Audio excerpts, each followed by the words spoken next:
chill out. Okay, so I watched Carlos King's review of his interview with NeNe Leakes. And baby, when I tell y'all, I kiki so fucking much. Oh, I'm sorry. So freaking much. It was funny to me.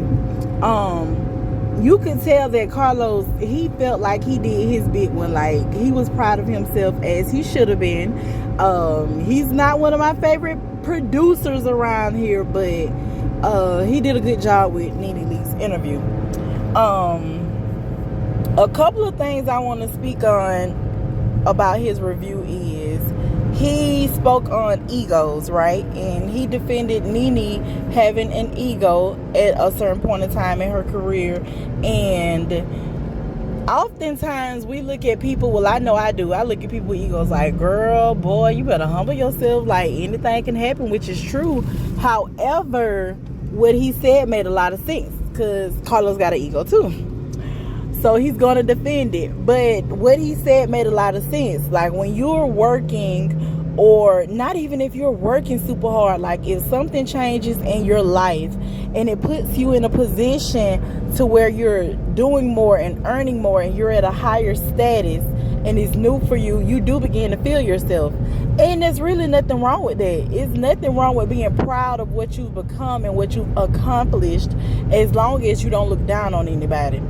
So that was something for me to think about, how I view people who seemingly have big egos, because sometimes, like more often than not, like it's well deserved. And instead of looking at those people as if they have the big head, you know, it should be looked at as something that's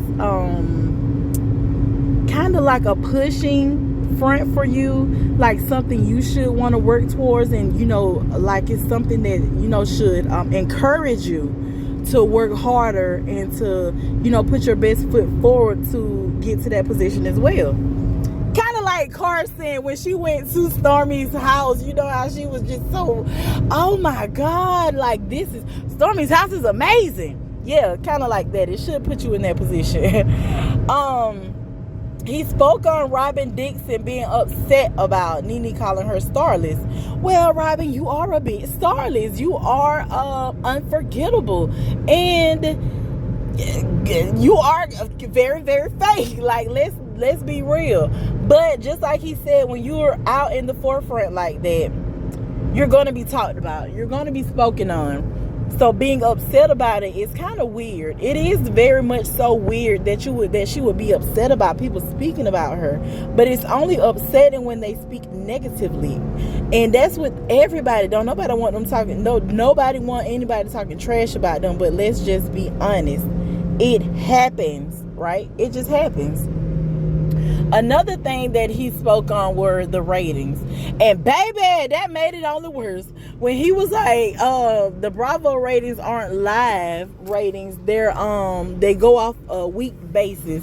Honey, there's no way they should be getting that low of ratings out of the whole darn week. Like, that made it even worse, Carlos. Like, that didn't help anything with just saying that, okay, well, you know, those aren't live ratings. That's even worse. It would have been better if they were live ratings and, you know, throughout the week, the ratings would go up and add up. But if you're telling me that's a week's worth of ratings, what are the live ratings for Real Housewives of Atlanta now? Like, I don't know if Carlos was being shady by exposing that or if he really thought that was going to help the situation. But, baby, it did not. It made it look even worse. That's a whole week's worth of ratings, and this is all that it is. Bye-bye. That was a key, and a cackle for me.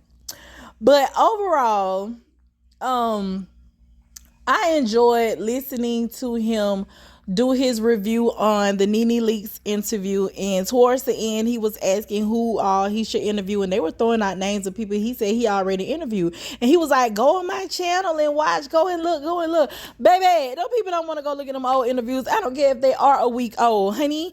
NeNe is the one that, well, you know, his other interviews, they were I only watched two other ones, and they were of Selena and So Gucci from Bell Collective. I'm going to start doing commentary on Bell Collective as well. But yeah, those were the only other two interviews that I watched. But you can tell that Carlos felt damn good about his interview with NeNe, and as he should have. One thing I can say, he does good interviews. He asks the tough questions, and aside from Melody, when he don't make you feel uncomfortable, except for Melody, because I would never get over how he did that lady on that reunion stage. Never, ever, ever, ever. I don't too much see it for Carlos. So, not really, but yes, that was very refreshing to watch. I enjoyed the interview. I enjoyed seeing NeNe. I've always liked NeNe. Like I said, I can just relate to her. I love her personality. It was a shame. It's a shame to see where she's at now. I'm not gonna say ended up, because she's not done. Like, I see NeNe coming back. I see great things for NeNe in the future if people just, not even if they open doors for her, because people were trying to open doors for her, but for some reason those doors kept getting closed, just slammed shut in her face. But I would hope that things would work out better for NeNe, and she would come out where she belongs in this situation. That's how I'm gonna put it. But we're going to keep our eyes and ears open, y'all. I'm going to be dropping more videos on different topics, different shows. I know I want to start doing Tyler Perry shows. I love Sisters. I love Zatima. I'm invested in those as well. I'm caught up.